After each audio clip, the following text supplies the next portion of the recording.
Olá, meu querido aluno, muito bem-vindo. Vamos aqui no vídeo de hoje estudar combinações simples.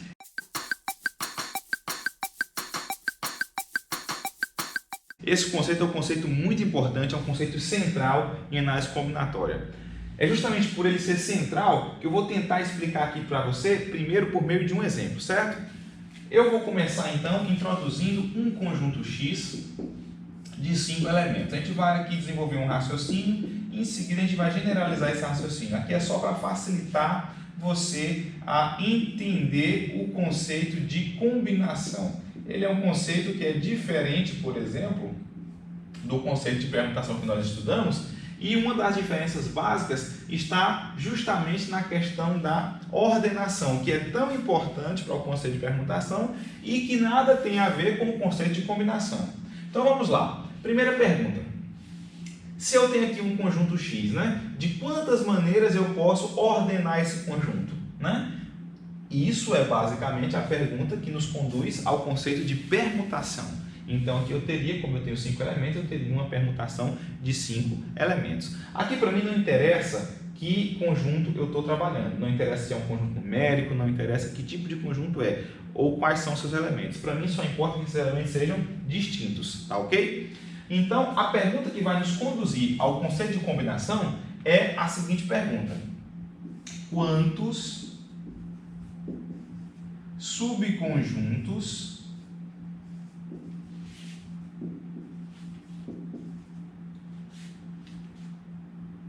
de X com 3 elementos existem, certo? Eu coloquei aqui 3, mas eu poderia ter colocado qualquer número de 1 até 5, certo? Poderia ter colocado qualquer número de 1 até 5, não vai fazer diferença. Aqui eu coloquei 3 simplesmente para exemplificar o nosso conceito. Então, eu vou escolher 3 elementos dentre esses 5 aqui e eu quero saber quantos subconjuntos distintos eu posso formar. Esse é essencialmente o conceito de combinação, Então vamos lá. Eu devo aqui colocar então, para facilitar o nosso entendimento, alguns desses subconjuntos que a gente pode construir. Por exemplo, eu posso pegar o subconjunto formado pelos elementos aqui x1, x2, x3. Eu posso pegar aqui, por exemplo, um subconjunto com os elementos x1, x3, x5. Eu posso pegar aqui o subconjunto, por exemplo, com os elementos x4, x2, x1, certo? Perceba que, aqui eu não fiz todos, vão ter mais alguns, tá? Perceba que o simples fato de eu trocar de posição o x1 com o x4 não vai alterar o subconjunto que eu tenho, porque a relação que eu tenho entre conjuntos e os seus elementos não é a relação de ordem, é simplesmente uma relação de pertinência. Então aqui para nós, trocar x1 de posição com x4 efetivamente não gera um subconjunto diferente. E aqui está então a essência da diferença entre o conceito de permutação e de combinação. Para a combinação, a ordem dos elementos não importa. Então, como nós podemos responder então esse problema? A resposta vai ser o que nós vamos chamar de combinação de 5 elementos tomados 3 a 3. Por que combinação de 5 elementos tomados 3 a 3? Porque o conjunto que nós estamos considerando é o conjunto X, ele possui 5 elementos, e os subconjuntos que nós estamos considerando é apenas os subconjuntos de 3 elementos. Então a notação que nós vamos utilizar daqui em diante para representar a combinação é combinação C de 5, ou seja, da quantidade de elementos que tem o meu conjunto, tomados 3 a 3, que é a quantidade de elementos que tem em cada um dos meus subconjuntos. Para começar a raciocinar, eu vou utilizar o princípio fundamental da contagem. Lembra que eu falei que o princípio fundamental da contagem é a essência da análise combinatória, ou seja, todos os conceitos podem de fato ser reduzidos ao princípio fundamental da contagem. Esses conceitos aqui na realidade existem para facilitar a nossa abordagem nos problemas que a gente vai trabalhar. Mas do ponto de vista filosófico, todo problema pode sim ser resolvido utilizando somente o princípio fundamental da contagem. A diferença é que não convém fazer isso, certo? Então vamos lá. Pelo princípio fundamental da contagem, para eu compor um subconjunto de 3 elementos, eu devo escolher dentre os 5 que eu tenho disponíveis, um primeiro, um segundo e um terceiro. Você percebeu que eu falei primeiro, segundo e terceiro, ou seja, quando eu utilizo o princípio fundamental da contagem, eu estou implicitamente considerando uma ordenação. O simples fato de colocar aqui, por exemplo, vamos supor que os elementos sorteados sejam aqui o x4, o x2 e o x1. O simples fato de trocar o x1 com o x4 já gera aqui nessa contagem, né, uma configuração diferente. Só que para nós aqui no nosso problema, isso não deve ser considerado, ou seja, após fazer essa contagem, eu devo desprezar, né, essas contagens repetitivas que eu fiz. Ou seja, esse aqui ainda não é o meu resultado. Então, para responder essa pergunta, eu vou considerar 5 vezes 4 vezes 3, porque é isso que o princípio fundamental da contagem diz, que eu devo multiplicar esses números, mas eu devo dividir pela quantidade de permutações, né, entre os elementos de cada subconjunto. Como cada subconjunto tem 3 elementos, ao permutá-los eu não gero um subconjunto diferente, e eu estou contando tudo isso aqui nessa minha primeira contagem, então eu devo dividir pela permutação de 3, né, elementos, certo? Que é a quantidade de elementos que tem aqui em cada subconjunto. Então aqui eu vou dividir por P3. Para chegar aqui no resultado, eu ainda vou deixar aqui 5 vezes 4 vezes 3, não vou multiplicar ainda, porque eu tenho a expectativa de cancelar aqui alguns fatores, como de fato ocorre, porque P3 é 3 fatorial, e é o mesmo que 3 vezes 2 vezes 1, eu posso simplificar 3 com 3, eu posso simplificar 4 por 2, aqui ainda sobra 2, então o resultado é simplesmente 5 vezes 2, que é 10, certo? Você compreendeu? Bom, esse raciocínio, então, nos conduz ao conceito de combinação. Mas, da forma como foi empregado aqui, eu ainda não cheguei a uma fórmula, certo? Para chegar em uma fórmula, eu preciso tratar um problema mais genérico, ou seja, eu preciso tratar com um conjunto que eu não saiba a quantidade de elementos e eu preciso tratar com subconjuntos que eu também não saiba a quantidade de elementos. Essa vai ser a maneira que eu tenho que considerar para resolver esse problema e para generalizar essa ideia. E aí sim eu vou chegar ao conceito de combinação. Então, para isso, eu preciso considerar um conjunto que tenha uma quantidade n de elementos. Eu não sei quanto vale n, mas eu sei que n deve ser um número natural. Ok? N deve ser um número natural. Tudo bem?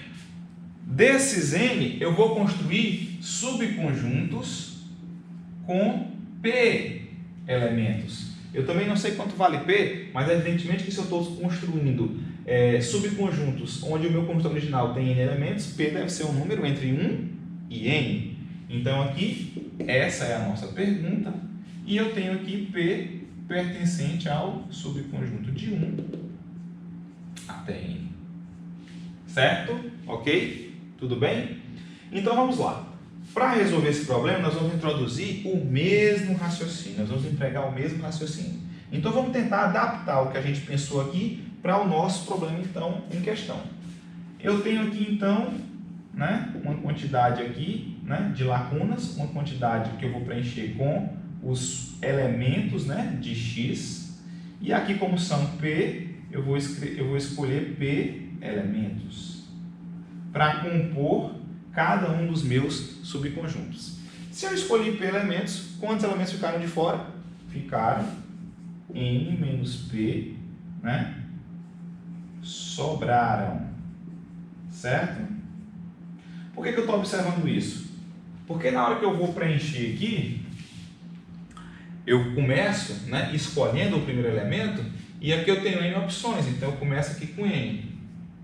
O próximo, né, é óbvio que é n menos 1. Agora, quantos eu vou ter aqui no último, né?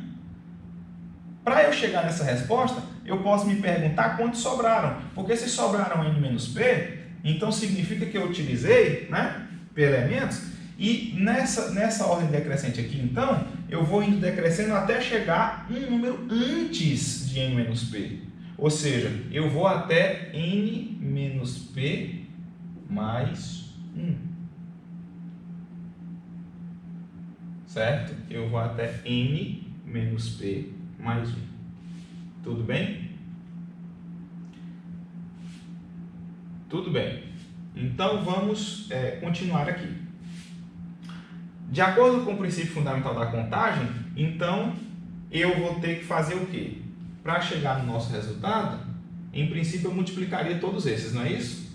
Combinação de n elementos tomados P a P seria então n vezes n menos 1 vezes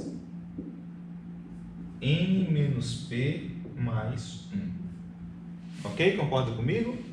Agora, da mesma forma que lá nós dividimos pela quantidade de permutações, né, que eu tinha em cada subconjunto, aqui também nós vamos fazer da mesma forma. Então, aqui os subconjuntos são de P elementos. Então, eu tenho que dividir pela permutação de P elementos. Então, isso é equivalente a P fatorial. Certo? P fatorial. Para nos ajudar agora aqui a chegar a uma fórmula mais enxuta, nós vamos fazer uma manipulação algébrica. O que nós vamos fazer?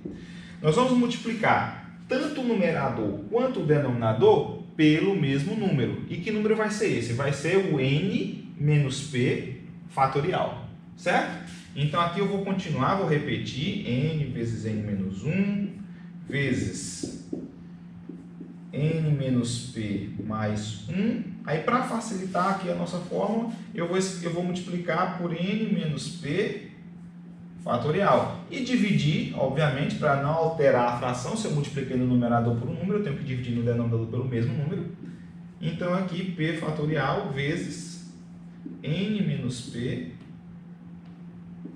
fatorial. Por que isso aqui ajuda a embelezar? Porque de n até n menos p mais 1 e multiplicado por n menos p fatorial, eu tenho aqui exatamente quem? Eu tenho exatamente aqui, no numerador, eu tenho exatamente n fatorial. Então, isso aqui é n fatorial dividido por p fatorial vezes n menos p fatorial. Ou seja, qual foi a conclusão que a gente chegou? Que a combinação de n elementos tomados P a P é precisamente o quociente entre n fatorial dividido por p fatorial vezes n menos p fatorial. Essa é a fórmula que nós vamos utilizar para a combinação a partir de agora, ok? A partir então da próxima aula, a gente vai fazer aqui alguns exemplos e em seguida vamos resolver também alguns problemas de uma lista que eu vou colocar ainda nos vídeos seguintes, ok? Na descrição dos vídeos seguintes. A gente encerra por aqui hoje.